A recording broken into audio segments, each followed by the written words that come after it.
आप देख रहे हैं लाइव इंडिया हर पल। नमस्कार, आप देख रहे हैं लाइव इंडिया हर पल। मैं हूं आपके साथ रेखा मिश्रा। झारखंड के मुख्यमंत्री हेमंत सोरेन की राज्यसभा चुनाव के बीच जो तस्वीर सामने आई, वो तस्वीर जो है वह सभी के बीच चर्चा का विषय बनी हुई है। दरअसल इस वीडियो में आप देखिए कि कैसे राज्यसभा चुनाव के बीच हेमंत सोरेन बीजेपी विधायकों के पास पहुंचते हैं, उनसे बातचीत करते हैं और फिर चाय का मजा लेते भी नजर आ रहे हैं। यानी कि ये जो तस्वीरें हैं वो काफी कुछ कहती है। और इस तस्वीर के सामने आने के बाद जिस तरह से हेमंत सोरेन ने बीजेपी विधायकों के साथ मुलाकात की है, उसने झारखंड की राजनीति में एक नई बहस जो है वो छेड़ दी है। दरअसल झारखंड में राज्यसभा की 2 सीटों की चुनावी सरगर्मी के बीच रांची विधानसभा से एक बेहद चौंकाने वाली और दिलचस्प तस्वीर सामने आई है। यानी कि मतदान प्रक्रिया के दौरान राज्य के मुख्यमंत्री हेमंत सोरेन अचानक बीजेपी विधायकों के खेमे में पहुंच गए। सत्ता पक्ष और विपक्ष के बीच जारी तीखी राजनीतिक बयानबाजी के इतर सीएम सोरेन वहां मौजूद भाजपा विधायकों के साथ काफी सहज नजर आए। उन्होंने विपक्षी नेताओं के साथ न केवल काफी देर तक बातचीत की, बल्कि उनके साथ चाय भी पी। इस हैरान करने वाले वाकये के बाद झारखंड के सियासी गलियारों में ये चर्चा तेज हो गई है कि क्या इस शिष्टाचार मुलाकात के पीछे कोई नया समीकरण छिपा हुआ है। ये सवाल जो है वो सामने आया। यानी कि मतदान के दौरान जब सभी दलों के विधायक विधानसभा में मौजूद थे, तब मुख्यमंत्री हेमंत सोरेन का अचानक भाजपा विधायकों के बीच जाना हर किसी के लिए कौतूहल का विषय बन गया। दोनों पक्षों के नेताओं के बीच हुई इस अनपेक्षित मुलाकात ने मौके पर मौजूद मीडिया कर्मियों और अन्य राजनीतिक विश्लेषकों को चौंका दिया। झारखंड विधानसभा परिसर में जहां भाजपा विधायक आपस में चर्चा कर रहे थे और चाय पी रहे थे, तभी हेमंत सोरेन की नजर पड़ी। उन्होंने कहा कि अरे चाय पी रहे हैं। उनके बीच मुख्यमंत्री हेमंत सोरेन भी उनके साथ शामिल हो गए। इस दौरान माहौल काफी हल्का फुल्का और दोस्ताना नजर आया, जिससे चुनाव की तनावपूर्ण सरगर्मी को कुछ पलों के लिए कम कर दिया। ऐसे में सवाल है कि इस मुलाकात के तुरंत बाद राजनीतिक हलकों में ये सवाल तैरने लगा कि क्या पर्दे के पीछे का आंकड़ा बदल चुका है। चर्चाएं तेज है कि क्या गठबंधन का गणित 56 के पार पहुंच गया है, या फिर यह सिर्फ एक सामान्य राजनीतिक शिष्टाचार था। मतदान की व्यस्तता के बीच मुख्यमंत्री का विपक्षी खेमे में जाना सबसे बड़ा आकर्षण रहा। यानी कि सीएम और भाजपा विधायकों के बीच हुई इस बातचीत में कोई कड़वाहट या राजनीतिक तनाव नहीं दिखा। कयास लगाए जा रहे थे कि क्या चुनाव में किसी तरह का क्रॉस वोटिंग या अंदरूनी फेरबदल हुआ है। उस वक्त ये सवाल उठाए जा रहे थे और हुआ भी कि क्रॉस वोटिंग हुआ। आकलन किया जाने लगा कि इस मुलाकात का राज्यसभा के नतीजों पर और नतीजे आने के बाद क्या असर होगा, और बिल्कुल असर होगा भी, चूंकि ये तस्वीरें सामने आने के कुछ वक्त बाद जब रिजल्ट सामने आया तो उस रिजल्ट ने सबको चौंका दिया। हमारे साथ इस पूरी खबर पर चर्चा के लिए सहयोगी अंकुर जुड़ चुके हैं। अंकुर, चूंकि ये वीडियो लगातार हम अपने दर्शकों को दिखा रहे हैं, दोस्ताना अंदाज जो है वो हेमंत सोरेन का बीजेपी विधायकों के साथ नजर आया और उस दोस्ताना अंदाज ने कई तरह के सवाल खड़े किए। क्या है इसके मायने? क्या राज्य सरकार संकट में है?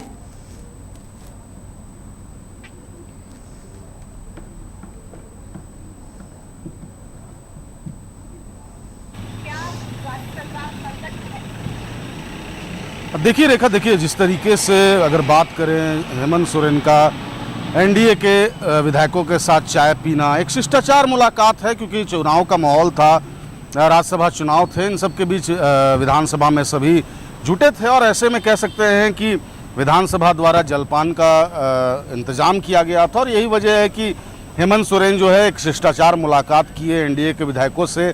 उन्होंने चाय पी, चाय पे चर्चा की, लेकिन कहीं ना कहीं कई मायने भी साफ निकल रहे हैं, क्योंकि जिस तरीके से चुनाव के दौरान परिमल नाथवानी का अचानक जीत जाना, जादुई आंकड़ा इकट्ठा कर लेना, इन सब के बीच ऐसा माना जा रहा है कि हेमंत सोरेन जो है कहीं ना कहीं बीजेपी और एनडीए के फोल्डर के तमाम विधायकों के साथ जिस तरीके से शिष्टाचार मुलाकात की, यह सिर्फ शिष्टाचार मुलाकात नहीं थी, यानी कि एक कह सकते हैं कि एक अहम मुलाकात थी कहीं ना कहीं कांग्रेस खेमे से। क्योंकि बीते दिनों की बात करें तो कांग्रेस से कहीं ना कहीं जेएमएम नाराज़ था, क्योंकि जिस तरीके से उम्मीदवार कांग्रेस ने बिना चर्चा किए, बिना कहीं ना कहीं मुख्यमंत्री को जानकारी दिए उन्होंने अपना उम्मीदवार उतारा, और जिस तरीके से प्रणव झा को बिना ही जानकारी दिए जेएमएम को जानकारी नहीं दे करके अपना प्रत्याशी उतारा था, जेएमएम ने नाराज़गी जाहिर की थी। और यही वजह है कि उन्हें मनाने का प्रयास किया गया था।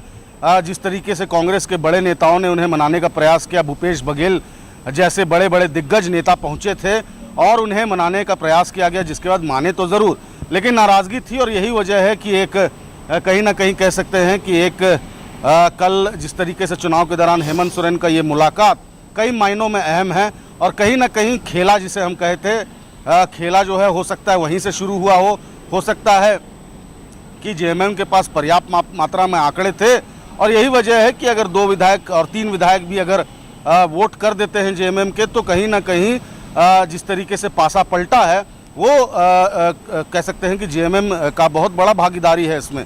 लेकिन कुछ कहा नहीं जा सकता है, इस मुलाकात को शिष्टाचार मुलाकात ही कहा जा रहा है, लेकिन मैं बार बार कह रहा हूं कि ये बैठक, ये मुलाकात कई मायनों में अहम है, और कहीं ना कहीं कह सकते हैं कि जो खेला हुआ था ये खेला वहीं से शुरू हुआ था।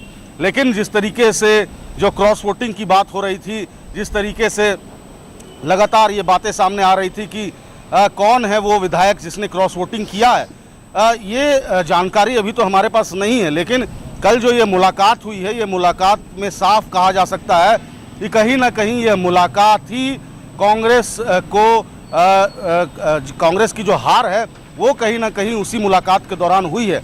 अब ये अंदरूनी बात है रेखा, इसे महज शिष्टाचार मुलाकात कहेंगे या फिर एक अहम मुलाकात कहेंगे, ये तो कहा नहीं जा सकता है। लेकिन हाँ, हमारे पास जो सूचना आ रही है, कहीं ना कहीं बात ज़रूर हुई थी, कहीं ना कहीं थी। और देखिए जिस तरीके से बीते कुछ दिनों से हेमंत सोरेन का बीजेपी का सॉफ्ट कॉर्नर साफ नजर आ रहा है, और कह सकते हैं कि ये दोस्ती अब आगे बढ़ रही है, और कहीं ना कहीं इसका खामियाजा कांग्रेस को भुगतना पड़ रहा है। कांग्रेस की गलती यह है कि कांग्रेस अपने में गुट में बटी हुई है, और यही वजह है कि जेएमएम के साथ अब कांग्रेस का साठगांठ नहीं दिखने को मिल रहा है, और कहीं ना कहीं नाराजगी साफ झलक रही है। और यही वजह है कि क्योंकि बीजेपी बड़ी पार्टी है, और ऐसे में जेएमएम झारखंड का सबसे बड़ा पार्टी है, तो कह सकते हैं कि जेएमएम और बीजेपी के बीच जो साठगांठ है वो कई मायनों में अहम है, और कांग्रेस इसका खामियाजा भुगतेगी। और आगे चल के कांग्रेस की जो कह सकते हैं कांग्रेस का जो हाल होगा वो काफ़ी बुरा होने वाला है, क्योंकि कांग्रेस में जो अंदर में जो गुट बटे हुए हैं वो कहीं ना कहीं कांग्रेस को लगातार हार दिलाने में एक अहम भूमिका निभा रहा है, और इसका फ़ायदा सीधे बीजेपी को मिल रहा है। और ऐसे में कह सकते हैं कि जिस तरीके से बीजेपी के नए प्रदेश अध्यक्ष जो हैं आदित्य साहू, उनके देख रेख में जो कह सकते हैं दोस्ती बढ़ रही है, वो कहीं ना कहीं अपने आप में एक सवाल खड़े कर रहा है। बाबूलाल मरांडी जो नेता प्रतिपक्ष हैं, उनका भी सॉफ्ट कॉर्नर दिख रहा है, हेमंत सोरेन पर टिप्पणी नहीं कर रहे हैं। हाँ, कांग्रेस के मंत्री यानी कि इरफान अंसारी को भ्रष्टाचार कहना और स्वास्थ्य विभाग में बड़े बड़े भ्रष्टाचार का आरोप लगाना, ये ज़रूर बाबूलाल मरांडी कर रहे हैं। इरफान अंसारी को वो घेरे में ले रहे हैं, लेकिन हेमंत सोरेन के प्रति सॉफ्ट कॉर्नर है। उन्होंने हेमंत सोरेन को कई बार खत भी लिखा है, स्वास्थ्य विभाग की जांच की मांग की है, लेकिन हेमंत सोरेन के प्रति, हेमंत सोरेन के खिलाफ कुछ भी अपशब्द नहीं बोल रहे हैं, भ्रष्टाचार का आरोप नहीं लग रहा है। और यही वजह है कि जो बीते दिनों ईडी की कार्रवाई हेमंत सोरेन के द्वारा की गई थी, और ये भी बातें सामने आ रही थी कि बीजेपी का बहुत बड़ा हाथ था, और बीजेपी का एक बहुत बड़ा हाथ था हेमंत सोरेन को बाहर निकालने में भी। हो सकता है कि कुछ कमिटमेंट हुआ होगा, और इस कमिटमेंट के तहत राज्यसभा चुनाव भी संपन्न हुए हैं। हालांकि हम सिर्फ कह सकते हैं जो हमारे पास जो सूत्रों के हवाले से जो खबरें आती है, लेकिन कहीं ना कहीं आपको मैं बता दूं कि यह मुलाकात महज एक मुलाकात नहीं है, यह मुलाकात कई मायनों में अहम है, और कई मायनों में बहुत कुछ कह दे रही है यह मुलाकात। लेकिन कांग्रेस का खामियाजा कांग्रेस को साफ भुगतना पड़ रहा है, और कांग्रेस की हार लगातार हो रही है। चाहे लोकसभा की बात करें, विधानसभा की बात करें और राज्यसभा चुनाव की बात करें, तो कांग्रेस को एक बहुत बड़ा नुकसान झेलने को मिल रहा है। प्रदेश के जो प्रभारी हैं वो कहीं ना कहीं बदल रहे हैं, लेकिन प्रदेश प्रभारी का काम होता है एकजुट करना, संगठन को एकजुट करना, संगठन को लेकर चलना।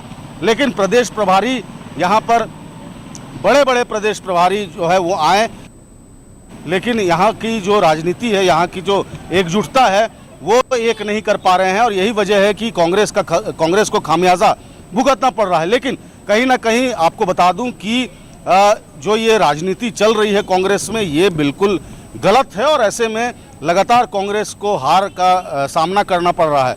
लेकिन आपको बता दें कि अब आने वाले दिनों में 2029 के चुनाव में अगर कांग्रेस का यही रवैया रहा तो कांग्रेस आने वाले दिन में कांग्रेस का अस्तित्व जो है वो मिट जाएगा और कहीं ना कहीं बीजेपी को इसका सीधे फायदा मिलेगा। रेखा,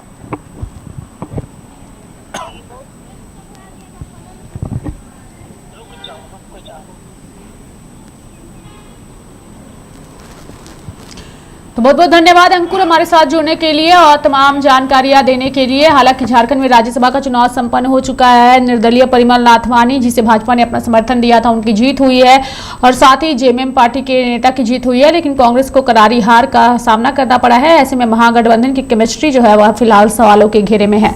मेरे साथ फिलहाल अभी के लिए इस खबर में इतना ही। आप देखते रहिए लाइव इंडिया हर पल। नमस्कार।